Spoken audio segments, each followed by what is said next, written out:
right, family, about to wrap this closet. Very excited about it because I think the transformation is going to be amazing. Always love that transformation. And as I was doing the cleaning and prep process, I always try to look for hot spots, places where it might be challenging for the material to fit in for the long term with high quality. So right around this section, I thought, this is going to make an interesting story for the wrap and suit because I want to walk you through my logic of how I got to how I'm going to approach this in terms of install.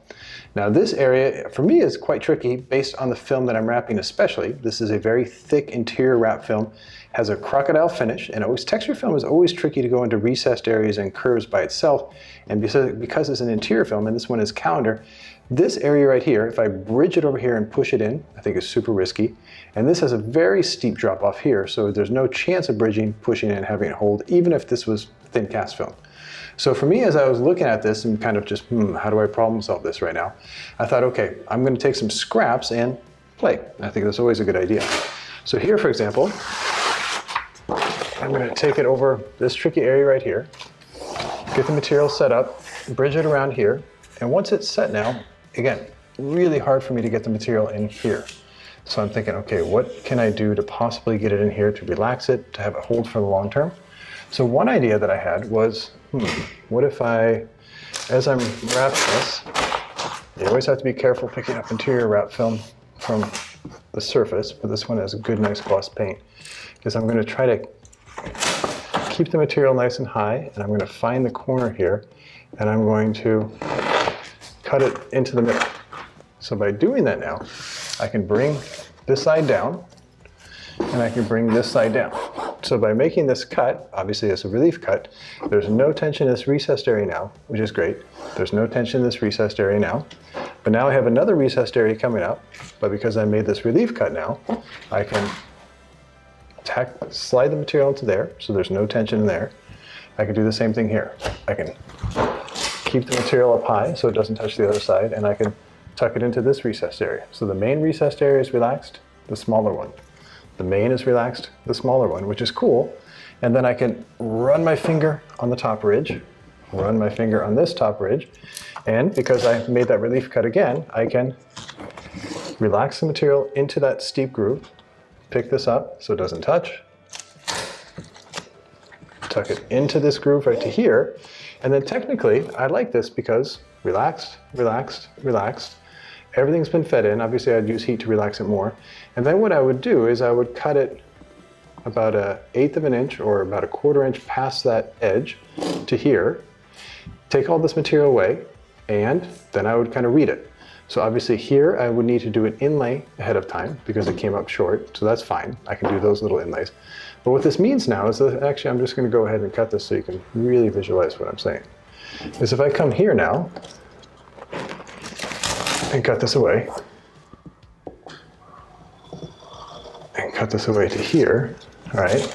So I got this now in, again, as I said, I would heat it, get it down nice and clean.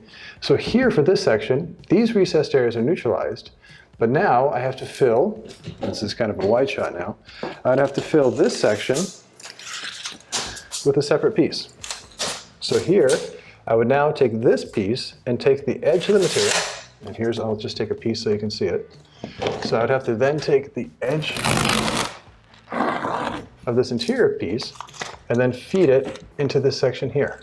So I'd come into here and let's say technically feed it into here, and then this would overlap in here. So I'd actually make the edge tighter to the gap.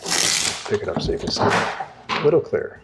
So I'd take it into here and feed it in, and everything's relaxed. So technically, it's, it works. But I'm not crazy about this one in the sense that I think putting texture on texture as an overlap is super weak. So I think the chance of that lifting up over time is very high. What I also don't like about it is I'm using a lot of material. So if you come back again, I'm using a whole piece top to bottom for this. This I think was 250 centimeters high, quite a bit of film. Then I'd have to use another piece now. And I go from top here 150. So now I have to cut another piece just to put inside here. So in some ways I like it, but in some ways I don't, because for me that overlap is a little weak, and number two, I'm using a little excess film. So I want to show you a different approach, which you're going to see during the install, that I think is going to work really well. So let me show you that example right now. So here's option number two. So basically I'm going to wrap this whole thing in one piece, and I'm going to take the material to here, so I'm working around it, tack it to here. Now, when I think about that recessed area, everything here, so oftentimes I try to, like let's say I'm wrapping a car, I always say put the color of the car in the print if it's a commercial wrap. Well, in this case, I noticed that this is, kind of a off-white, but there's still, white in the crocodile. And this is a nice high gloss white here.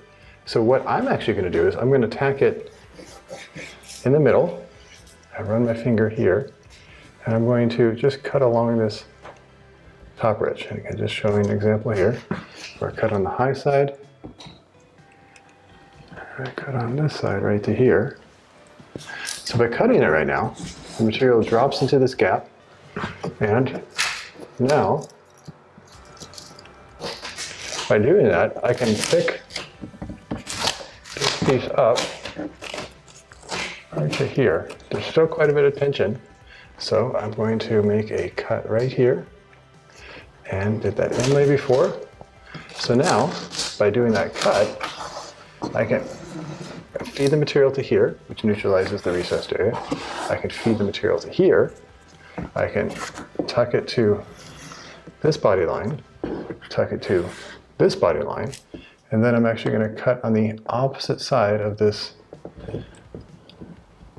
kind of middle piece.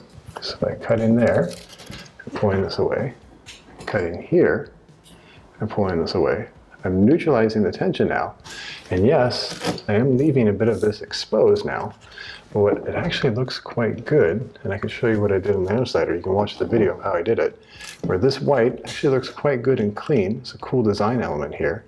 So as long as I cut it nice and flush here, and this looks nice and clean into here, this is my neutral point where I save all the energy, or I neutralize all the energy. So this is safe, and the edge is safe. So granted that is exposed, but looks really good. So technically, let's say this was a red crocodile print.